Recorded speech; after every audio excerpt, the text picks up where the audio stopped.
my channel Bio School. I'm your educator Himani. This is the 8th lecture of the lecture series Molecular Basis of Inheritance. Make sure कि आपने पहले की भी सारे videos देखी हो ताकि ताकि आपके कंसेप्ट में क्लियरिटी मेंटेन रहे। तो आज के लेक्चर में हम लोग पढ़ने वाले हैं डीएनए रेप्लिकेशन। तो डीएनए रेप्लिकेशन ये एक फर्स्ट स्टेप है सेंट्रल डोग्मा का। सेंट्रल डोग्मा का ये एक फर्स्ट स्टेप है, first step of central dogma. तो डीएनए रेप्लिकेशन में हमने देखा था रेप्लिकेशन मतलब क्या होता है, making copy. Okay, making copy. And किसकी copy? Making copy of DNA. Okay, making copy of DNA. The two strands will separate and acts as a template for the synthesis of new complementary strand. After the completion of replication, each DNA molecule would have one parental and one synthesized DNA. This scheme was termed as semi-conservative DNA replication. अभी basically हमने देखा था कि replication मतलब होता है duplication. अभी हमको ये भी पता है कि DNA जो है वो डबल स्टैंडर्ड होता है, हेलिकल होता है। ओके, तो हेलिकल मतलब ये क्या हो गया, हेलिकल भी है। ओके, ये एक हेलिकल भी है एंड डबल स्ट्रैंडेड भी है। ये एक हेलिकल भी है एंड ये एक डबल स्ट्रैंडेड भी है। तो अभी जैसे आप लोग समझ रहे होंगे कि अगर ये एक रेप्लिकेशन होगा, अगर ये फर्दर रेप्लिकेशन होगा तो ये रेप्लिकेशन में क्या होगा कि ये वाला स्ट्रैंड तो ऐसे की ऐसे ही रहेगा। ओके, आप लोग ऐसा समझ रहे होंगे कि ये वाला ऐसे एक फर्स्ट हुआ एंड जब ये रेप्लिकेट होगा, ओके, जब ये रेप्लिकेट होगा तब ये ऐसा दूसरा स्ट्रैंड बनेगा एंड ये दूसरा स्ट्रैंड बनेगा, ये एक रेप्लिकेटेड स्ट्रैंड है। आप लोग इसको ऐसा प्रोसेस समझ रहे होंगे पर ये ऐसा नहीं होता है। तो बेसिकली क्या होता है कि जैसे ये डीएनए स्ट्रैंड है, ओके, ये डबल स्ट्रैंडेड डीएनए है। Okay, double stranded helical DNA है। तो बेसिकली क्या होता है कि ये डीएनए जो है डबल स्टैंडर्ड हेलिकल फॉर्म में ये पहले सेपरेट होते हैं। ओके, ये पहले से सेपरेट हो जाते हैं, ये हो गए सेपरेट। ये वाला कौन सा है? Parental DNA. पैरेंटल डीएनए मतलब यही वाला डीएनए जिसका रेप्लिकेशन होता है। ओके, ये हुआ पैरेंटल डीएनए एंड ये भी हुआ पैरेंटल डीएनए। अब जब रेप्लिकेशन होगा तब क्या होगा कि इसके ऊपर ये एक नया डॉटर डीएनए बनेगा एंड इसके ऊपर ये डॉटर डीएनए बनेगा।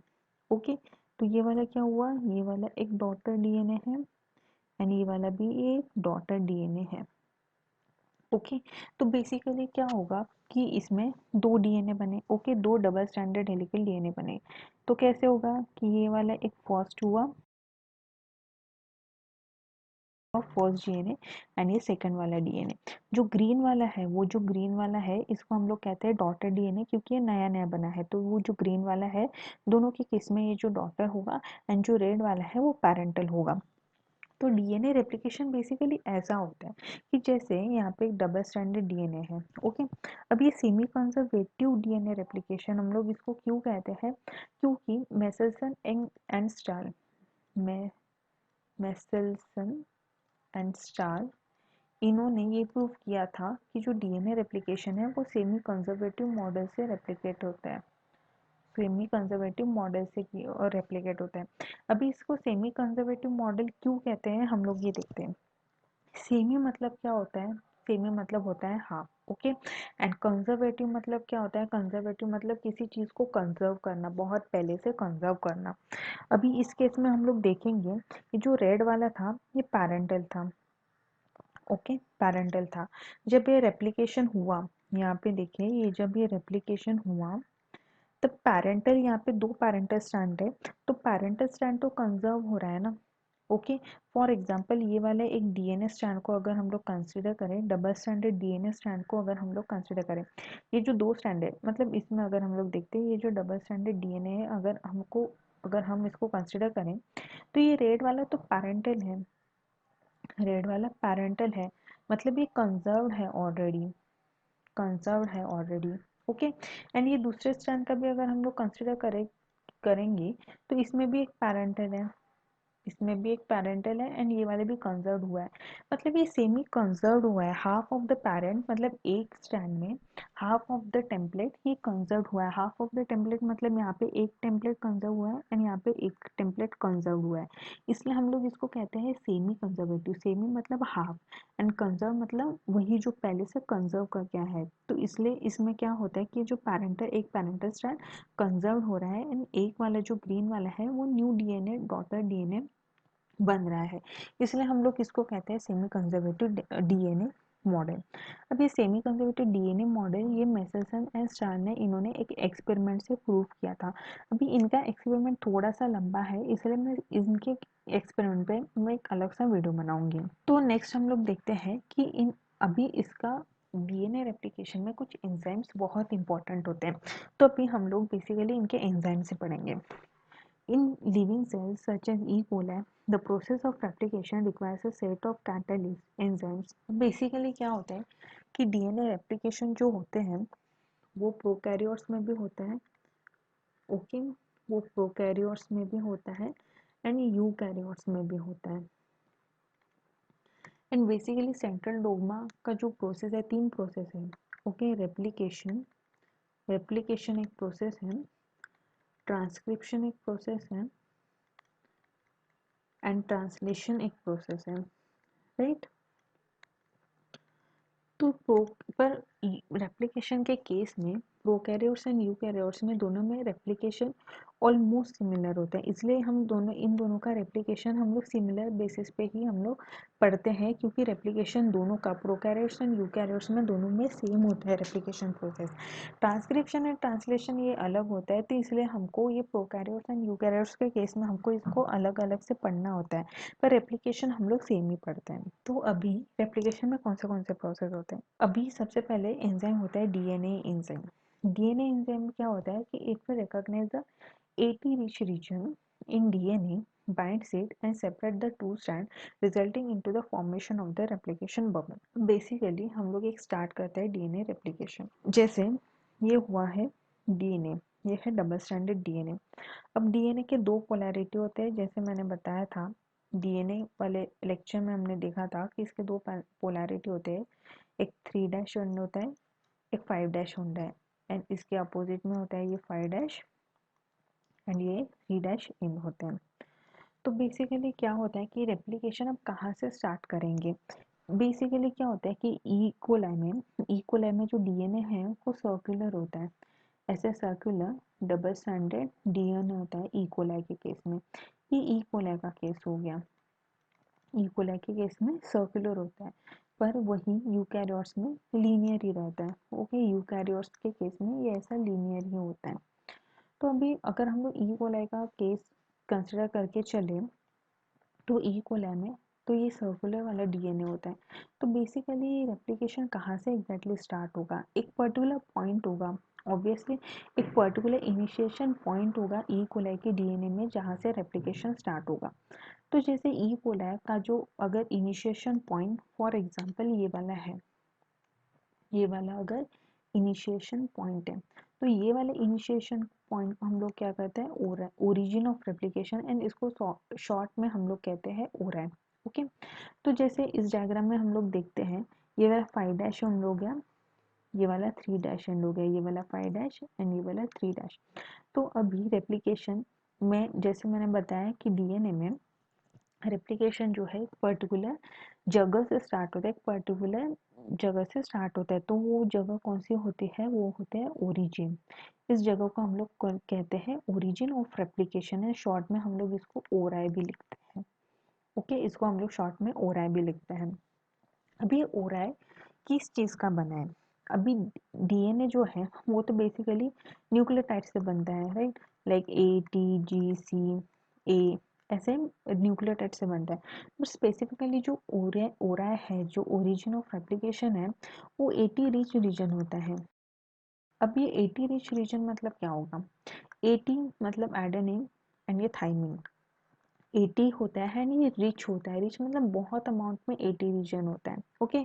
फॉर एग्जांपल ये एक डीएनए है, ओके, ये एक डीएनए एंड ये वाला ओरा है, ओके, ये वाला ओरा है। ये वाला ओरा है। ये वाले ओरा रीजन में बहुत सारे ए टी ऐसे सीक्वेंस हो गए, बहुत सारे ए टी सीक्वेंस होंगे। ये बहुत सारे 80 सीक्वेंस क्यों है ये भी हम आगे देखेंगे, बट अभी फिलहाल के लिए ये ध्यान में रखना है कि ये एक ओरिजिन ऑफ रेप्लिकेशन है जिसको हम लोग शॉर्ट में कहते हैं ओरा।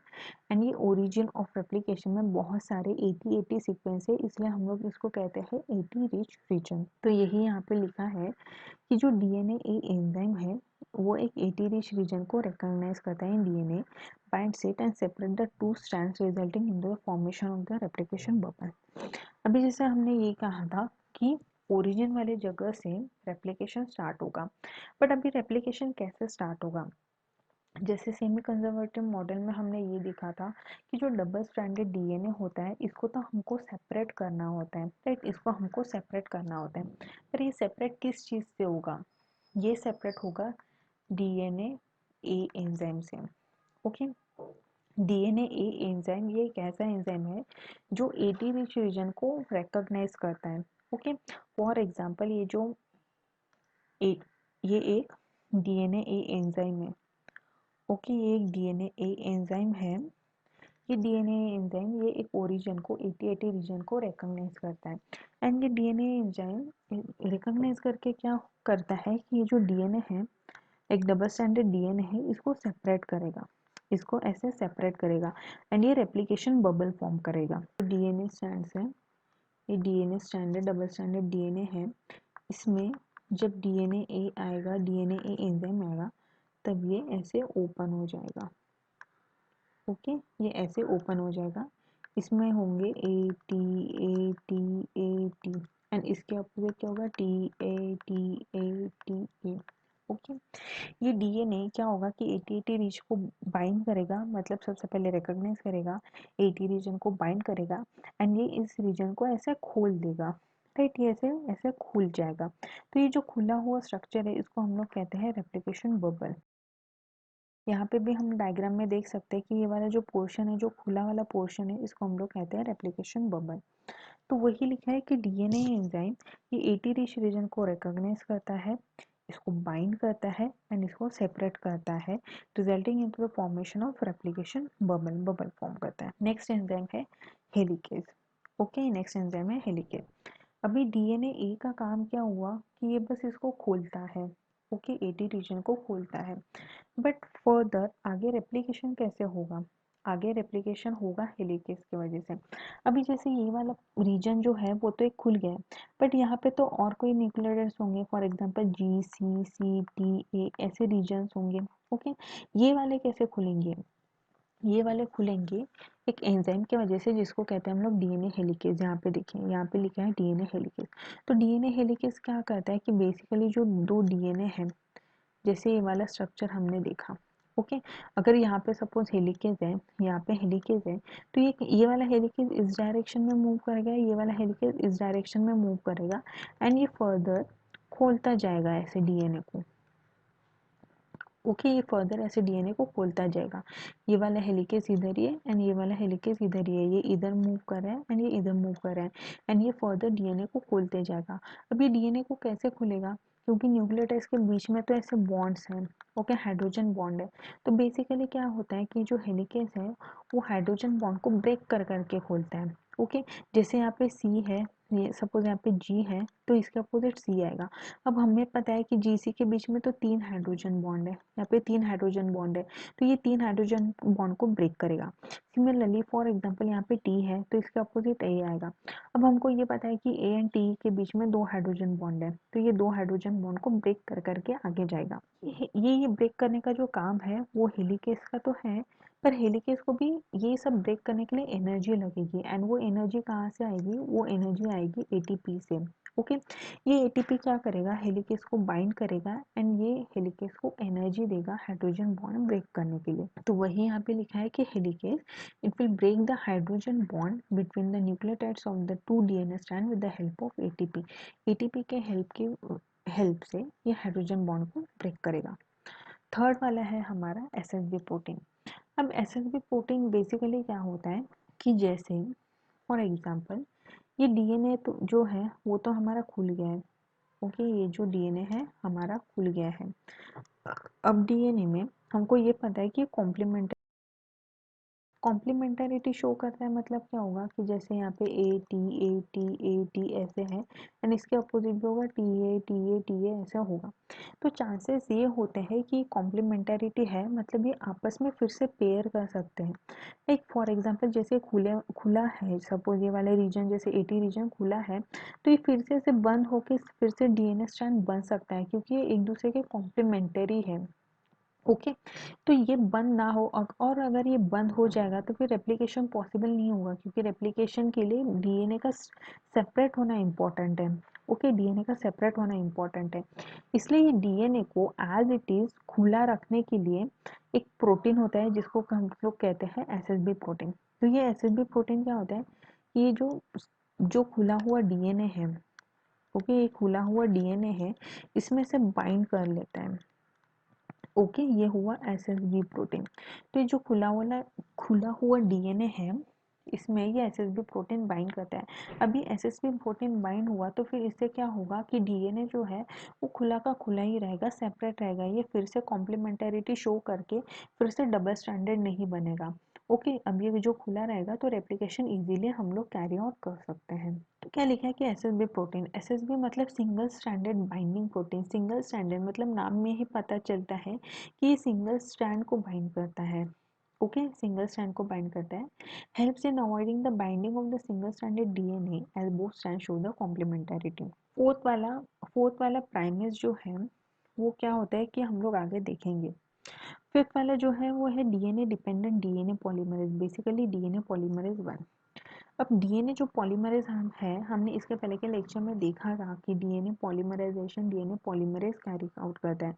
पर ये जो डीएनए पॉलीमरेज है वो 3 टाइप के होते हैं। तो 1 होता है DNA polymerase 1, DNA polymerase 2 and DNA polymerase 3। तो जो पॉलीमराइजेशन का जो मेन प्रोसेस है वो डीएनए पॉलीमरेज 3 ही कैरी आउट करता है। डीएनए पॉलीमरेज 1 का जो फंक्शन है वो तो लास्ट में कैरी आउट होता है। तो सबसे पहले हम लोग देखते हैं DNA polymerase 3। Okay, DNA dependent DNA polymerase, क्योंकि रेप्लिकेशन हो रहा है मतलब डीएनए से डीएनए बन रहा है, डीएनए से डीएनए बन रहा है, इसलिए हम लोग इसको कहेंगे DNA dependent DNA polymerase. It uses a DNA template to catalyze the polymerization of deoxynucleotide, it takes place on the single stranded DNA. तो बेसिकली क्या होता है कि डीएनए पॉलीमरेज को अगर पॉलीमराइजेशन करना है, न्यू स्ट्रैंड बनाना है, तो डीएनए पॉलीमरेज को एक सिंगल स्ट्रैंड टेम्पलेट रहेगा मिले, और मतलब उसकी रिक्वायरमेंट क्या होगी कि उसको सिंगल स्ट्रैंड टेम्पलेट चाहिए होगा। इसकी पहली रिक्वायरमेंट है कि सिंगल स्ट्रैंडेड टेम्पलेट चाहिए। ओके, ये हुआ सिंगल स्ट्रैंडेड टेम्पलेट। अब ये सिंगल स्ट्रैंडेड टेम्पलेट कैसे मिलेगा, क्योंकि डीएनए तो डबल स्ट्रैंडेड है। ओके, सिंगल स्ट्रैंडेड टेम्पलेट किसके वजह से मिलेगा, डीएनए ए एंजाइम की वजह से। ओके, एटी रिच रीजन में डीएनए एंजाइम बाइंड होता है ना, उसको सेपरेट करता है, एंड फर्दर हेलिकेज भी इसमें सिंगल स्ट्रैंडेड रखने में हेल्प करता है, क्योंकि हेलिकेज जो है वो हाइड्रोजन बॉन्ड को ब्रेक करके वो डबल स्ट्रैंडेड डीएनए को सिंगल स्ट्रैंड में बनाना है। तो इसकी पहली रिक्वायरमेंट ये होगी डीएनए पॉलीमरेज 3 की, कि जो टेम्पलेट स्ट्रैंड है, टेम्पलेट स्ट्रैंड मतलब क्या होगा कि जिससे डॉटर डीएनए बनेगा। टेम्पलेट स्ट्रैंड मतलब पैरेंटल स्ट्रैंड है। ओके, टेम्पलेट स्ट्रैंड मतलब पैरेंटल स्ट्रैंड, और पैरेंटल स्ट्रैंड से ही डॉटर स्ट्रैंड बनता है। तो टेम्पलेट स्ट्रैंड ये एक सिंगल स्ट्रैंडेड होना चाहिए, ये इसकी फर्स्ट रिक्वायरमेंट है। सेकेंड रिक्वायरमेंट क्या है कि DNA polymerase on their own cannot initiate the process of replication, they initiate on the double stranded DNA. अब इसके और एक रिक्वायरमेंट है कि डीएनए पॉलीमरेज 3 तो रेप्लिकेशन कैरी आउट करता है, रेप्लिकेशन मतलब पॉलीमराइजेशन ऑफ डीएनए तो कैरी आउट होगा, बट ये इनिशिएट खुद से नहीं करेगा, ये इनिशिएट करने के लिए इसको डबल स्टैंडर्ड का एक टेम्पलेट चाहिए। ओके, इसको एक डबल स्टैंडर्ड का टेम्पलेट चाहिए। अब ये डबल स्टैंडर्ड का टेम्पलेट कहाँ से आएगा, ये आएगा प्राइमर की वजह से। ओके, ये जो एंजाइम हमने देखा था प्राइमेज, अभी ये यहाँ पे इम्पोर्टेंट रोल प्ले करता है। अब ये प्राइमेज क्या होता है कि जैसे जैसे ये डीएनए है, ओके, ये है हमारा डीएनए, सेपरेट किया हुआ डीएनए है। तो अब ये प्राइमेज एंजाइम क्या होता है कि प्राइमेज एंजाइम आके यहाँ पे एक प्राइमर लगा देता है, यहाँ पे एक प्राइमर लगा देता है। प्राइमर मतलब क्या होगा कि बेसिकली ये डबल स्ट्रैंडेड आरएनए होता है। डबल स्टैंडर्ड आरएनए होता है एंड ये शॉर्ट स्ट्रेच ऑफ न्यूक्लियोटाइड होता है, मतलब बेसिकली 12 to 15 न्यूक्लियोटाइड का एक शॉर्ट स्ट्रेच ऑफ डीएनए है। एंड ये प्राइमर की ज़रूरत क्यों पड़ती है, क्योंकि ऑब्वियसली ये डीएनए पॉलीमरेज की रिक्वायरमेंट है कि इनको ये खुद से इनिशिएट नहीं करेंगे, ये पॉलीमराइज तो करेंगे आगे जाके, ये ऐसे ऐसे ऐसे ऐसे न्यूक्लियोटाइड्स ऐड करके पॉलीमराइज तो करेंगे, पर ये खुद से इनिशिएट नहीं होगा। इसको इनिशिएट करने के लिए चाहिए एक प्राइमर, एक छोटा सा टेम्पलेट चाहिए रहता है। तो ये छोटा सा टेम्पलेट कौन प्रोवाइड करता है, ये प्रोवाइड करता है प्राइमेज। तो प्राइमर में क्या क्या लिखा है कि it will add RNA nucleotide resulting in the short stretch of RNA primer, ये आरएनए प्राइमर बनाएगा। ओके, अब यहाँ पे ये वाला भी पॉइंट हो गया। थर्ड है कि it reads the template in 3-to 5' direction. अभी यहाँ पे क्या बोला है कि टेम्पलेट ये रीड कर रहा है 3-to 5' डायरेक्शन में। अब ये टेम्पलेट मतलब क्या बताया था मैंने, ये एक पैरेंटल स्ट्रैंड है। ओके, तो ये पैरेंटल स्ट्रैंड को 3-to 5' डायरेक्शन में रीड करेगा। फॉर एग्जाम्पल ये है 5', ये है 3', ये है 5', ये है 3'। तो ये कौन से टेम्पलेट को कैसे रीड करेगा, ये पैरेंटल स्ट्रैंड है, तो ये 3-to 5' डायरेक्शन में रीड करेगा, मतलब ये 3-to 5' डायरेक्शन में ऐसे रीड करेगा ये वाला, एंड ये वाले केस में ये ऐसे रीड करेगा, मतलब अपोजिट जाएगा दोनों स्ट्रैंड में। ओके, ये रीड करता है टेम्पलेट को 3-to 5' डायरेक्शन में। Polymerization takes place in 5-to 3' direction. अभी टेम्पलेट को तो 3-to 5' में रीड कर रहा है, पर ये पॉलीमराइजेशन होगा, जो भी पॉलीमराइजेशन होगा वो 5-to 3' डायरेक्शन में होगा। जैसे कि ये एक पैरेंटल स्ट्रैंड है 5-to 3', 5-to 3', ये पैरेंटल स्ट्रैंड है। ओके, इसमें हमने बना दिया एक छोटा सा प्राइमर, ये हमने बना दिया एक छोटा सा प्राइमर। ये हो गया 5' एंड ये हो गया, ये भी हुआ 5'। ओके, ये भी हुआ 5'। एंड ये पॉलीमराइजेशन कौन से इसमें ये करेगा, पॉलीमराइजेशन करेगा ये 5-to 3' डायरेक्शन। जैसे 5' है तो ये ऐसे ऐसे जाएगा, ऐसे ऐसे न्यूक्लियोटाइड ऐड करेगा, मतलब इस डायरेक्शन में जाएगा, इस डायरेक्शन में जाएगा 3' में। एंड ये वाले इस केस में ऐसे जाएगा, मतलब ये ऐसे ऐसे डायरेक्शन में जाएगा। ओके, तो ये पॉलीमराइजेशन क्या करता है, ये 5-to 3' डायरेक्शन में न्यूक्लियोटाइड को ऐड करता है, इसको कहते हैं हम लोग polymerization. Show exonuclease activity in 3-to 5' direction. Polymerase के पास क्या होता है कि ये इनके पास में एक एक्सोन्यूक्लियस एक्टिविटी भी होती है। अब ये एक्सोन्यूक्लियस एक्टिविटी मतलब क्या होता है, जैसे अभी डीएनए पॉलीमरेज कुछ न्यूक्लियोटाइड्स ऐड कर रहे हैं। ओके, फॉर एग्जांपल जैसे ये A T G C, A T G सी, ऐसा कोई सीक्वेंस है। अब इसके अपोजिट में आना चाहिए T A C G, T A C G. Okay, but गलती से क्या हुआ कि डीएनए पॉलीमरेज ने ये वाले जी के जगह इन्होंने टी ए इंसर्ट कर दिया। फॉर एग्जांपल इन्होंने गलती से ए इंसर्ट कर दिया। अब ये ए इंसर्ट कर दिया मतलब ये तो एरर हुआ। ओके, ये एरर हुआ। तो क्या होता है कि डीएनए पॉलीमरेज ये एरर को भी रेक्टिफाई करता है। कैसे रेक्टिफाई करता है, एक्सोन्यूक्लियस एक्टिविटी की वजह से। तो एक्सोन्यूक्लियस एक्टिविटी मतलब क्या होता है कि ये जो इनकरेक्ट न्यूक्लियोटाइड है जी, ये जी को निकाल देता है बाहर एंड इसमें ए ऐड कर देता है। ओके, तो एक्सोन्यूक्लियस एक्टिविटी मतलब एक्सोन्यूक्लियस, न्यूक्लियस मतलब क्या होगा कि न्यूक्लियोटाइड निकाल देना। ओके, न्यूक्लियोटाइड निकाल देना। तो ये एक्सोन्यूक्लियस एक्टिविटी किस डायरेक्शन में शो करता है, 3-to 5' डायरेक्शन। अभी इसके पीछे का कंसेप्ट क्या है मैं आपको बताती हूँ। सपोज ये है पैरेंटल डीएनए, ये वाला है पैरेंटल डीएनए। ओके, ये वाला है डॉटर डीएनए। ओके, ये वाला है डॉटर डीएनए। अभी हमने ये देखा था कि पॉलीमरेज जो है, पॉलीमराइजेशन जो है वो 5-to 3' डायरेक्शन में जा रहा है। फॉर एग्जांपल जैसे 5', 3', 5', 3'। तो इसके अपोजिट क्या होगा, ये 3' होगा, 5' होगा, एंड इसके अपोजिट क्या होगा, ये 3' होगा, ये 5' होगा। अभी पॉलीमराइजेशन ये वाले केस में, अगर ये वाला केस अगर हम लोग कंसिडर करें तो ये वाला तो पैरेंटल हुआ एंड ये डॉटर हुआ। तो डॉटर में ये 5-to 3' डायरेक्शन, इस डायरेक्शन में न्यूक्लियोटाइड ऐड कर रहा है। ओके, पर फॉर एग्जांपल जैसे ए न्यूक्लियोटाइड यहाँ पे होना चाहिए था पर यहाँ पे जी हुआ, तो इस जी को निकाल देना है। तो जी, तो ये तो पॉलीमरेज जो है वो तो ऐसे आगे आगे भागते जाएगा। ओके, न्यूक्लियोटाइड ऐड करते करते ये भागते हुए जाएगा। फिर इसको अचानक से याद आएगा कि हाँ यार, इन्होंने इसने तो गलती से एक न्यूक्लियोटाइड गलत वाला ऐड कर दिया। तो ये क्या जाएगा, ये पीछे जाएगा एंड ये थ्री डैश डायरेक्शन में एक्सोन्यूक्लियस से ये कट करेगा। तो ये डिफरेंस हमको ये याद होना चाहिए कि जो पॉलीमराइजेशन है वो 5' to 3' तो हो रहा है, तो जो एक्सोन्यूक्लियस एक्टिविटी जो है वो 3' to 5' डायरेक्शन में होगा। ओके, ये 3' to 5' डायरेक्शन में होगा। नेक्स्ट ये है कि high degree of accuracy. Obviously अभी ये high degree of accuracy show करेगा एंड हाईली एफिशिएंट होगा। क्यों हाईली एफिशिएंट होगा, इसका प्रूफ है यहाँ पे। जैसे कि E coli has 4.6 into 10⁻6 base pair. E coli के पास इतना बेस पेयर है एंड हमारे जैसे ह्यूमंस में 6.6 इंटू 10⁻9 बेस पेयर है।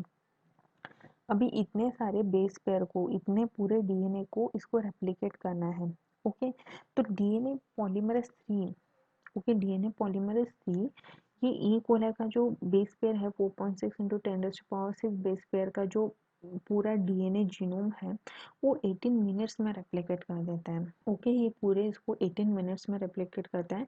मतलब ये अप्रोक्सीमेटली 2000 बेस पेयर पर सेकंड ऐड करता है। मतलब एक सेकंड में ये 2000 बेस पेयर ऐड करता है। मतलब आप सोच सकते हो कि कितना हाईली एफिशिएंट एंजाइम है कि एक सेकंड में 2000 बेस पेयर ऐड कर रहे हैं। मतलब इसका रेट ऑफ पॉलीमराइजेशन क्या है, बहुत ज़्यादा हाई है।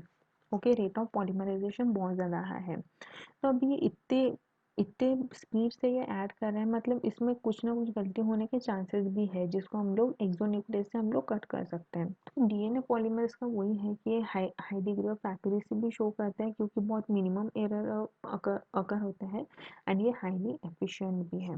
अभी नेक्स्ट ये एक एंजाइम बचा था, डीएनए डिपेंडेंट डीएनए पॉलीमरेज ए। अब ये डीएनए पॉलीमरेज ए का रोल अलग से आता है जो हम बाद में देखेंगे।